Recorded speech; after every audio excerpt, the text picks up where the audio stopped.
Kali ini kita akan membahas tentang Emil Durkheim, modernitas dan kolektivisme. Kami kelompok 8 yang beranggotakan 1. Muhammad Najib Al-Humam dengan NIM 21521111115. Yang kedua, Ismamudi Haris Ashari dengan NIM 215211127. Yang ketiga, Indah Mutiara Sari dengan NIM 215211113. Dan yang keempat, Dia Rahmawati dengan NIM 215211137. Oke, sekarang kita masuk ke biografi Emil Durkheim. Latar belakang Bapak Sosiologi Modern. Biologi singkat Emil Durkheim. Seorang tokoh berkelahiran di Epinal, Perancis pada tahun 1858. Ia berasal dari keluarga Yahudi Perancis yang saleh. Hidup Durkheim sekuler.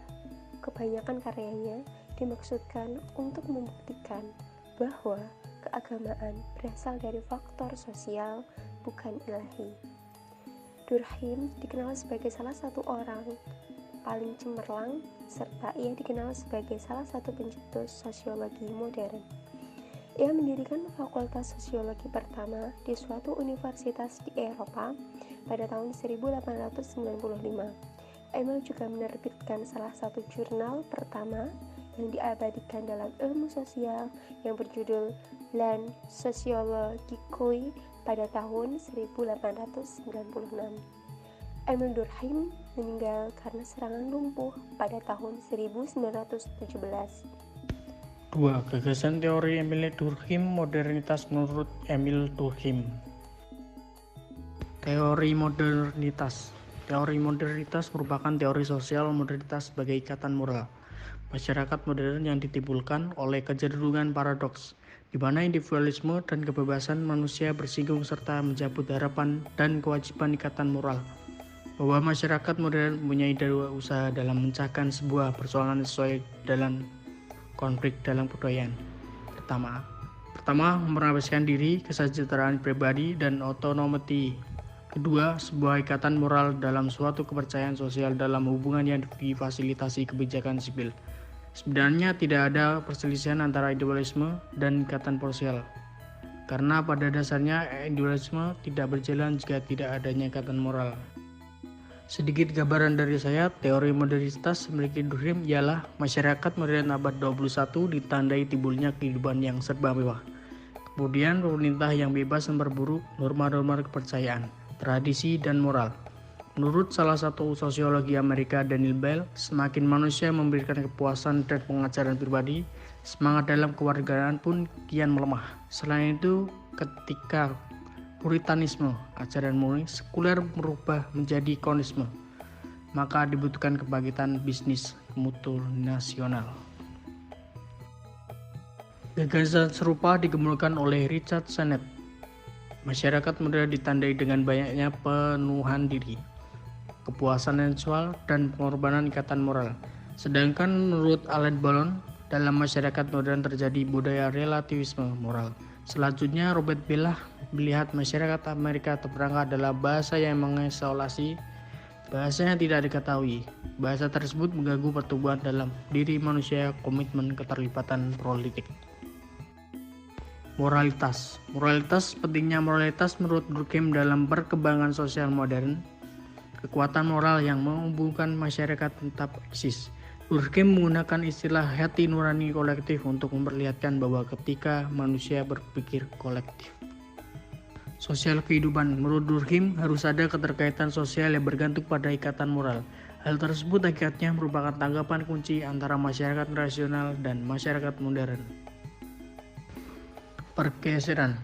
Dari masyarakat mekanisme peradaban menuju masyarakat modern, manusia menemukan secara fungsionalitas dalam dirinya sebagai pemisah dari keseluruhan yang didorong kemajuan perusahaan, membuat manusia paling berhubungan.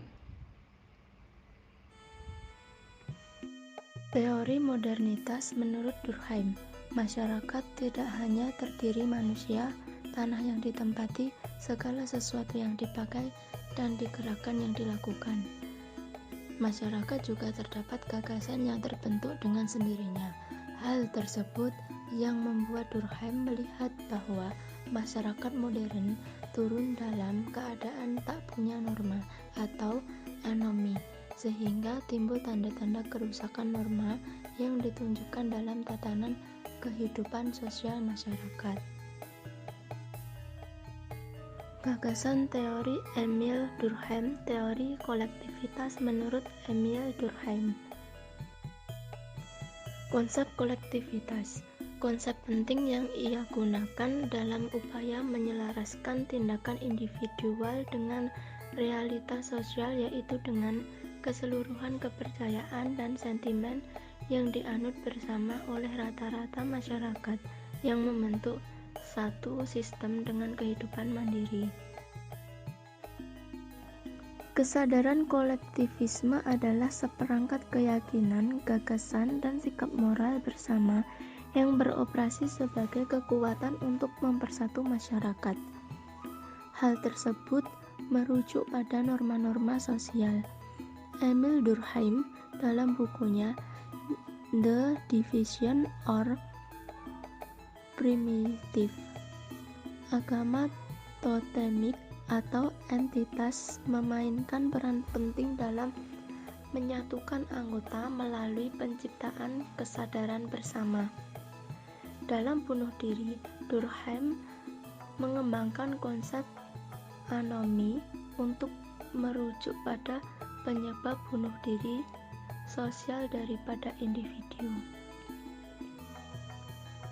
Konsepsi tersebut berkaitan dengan konsep kesadaran kolektif, seakan-akan karena minimnya integrasi atau solidaritas dalam masyarakat, maka tingkat bunuh diri akan kian meninggi.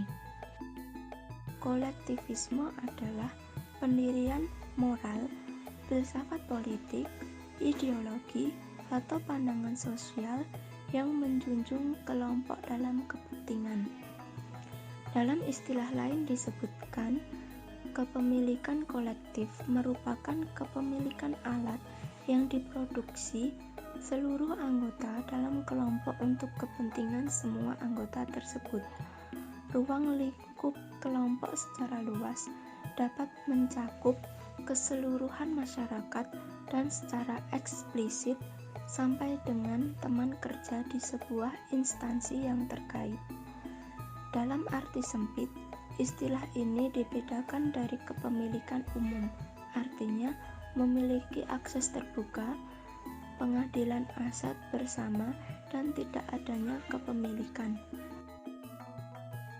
Ketiga, ciri khas teori Emil Durkheim. Ciri kolektivisme dan modernitas menurut Emil Durkheim. Ciri khas modernitas yang pertama adalah dalam perkembangan teknologi, masyarakat melakukan transaksi jual beli secara online. Selain mendapatkan harga murah, pelanggan juga mendapatkan barang yang sangat mudah. Yang kedua, penggunaan televisi. Sebelum adanya televisi, orang sangat sulit menemukan informasi dan sangat lama dalam menunggu informasi. Dengan adanya televisi, kita dapat mengetahui informasi dengan mudah. Ciri khas kolektivisme, budaya kekeluargaan. Dalam hal ini, budaya keluarga mengutamakan keluarga dan komunitas daripada individu. Secara bersamaan, ada kegiatan acara keluarga dan acara rekan kerja. Namun, karena menjunjung tinggi nilai kolektivitas, maka lebih mementingkan acara keluarga, walaupun acara dengan rekan kerja juga amat penting. Ada sedikit pepatah dari Emil Durkheim bahwa masyarakat bukan sekedar jumlah individu. Sebaliknya, sistem yang dibentuk oleh asosiasi mereka mewakili spesifik yang memiliki karakteristik tersendiri. Kelompok itu berpikir, merasakan, dan bertindak sangat berbeda dari cara bagaimana anggotanya akan diisolasi. Jika kemudian kita mulai dengan individu, kita tidak akan dapat memahami apapun yang terjadi dalam kelompok. Terima kasih. Jika ingin ditanyakan, silahkan chat di kolom komentar. Jangan lupa like dan subscribe. Terima kasih.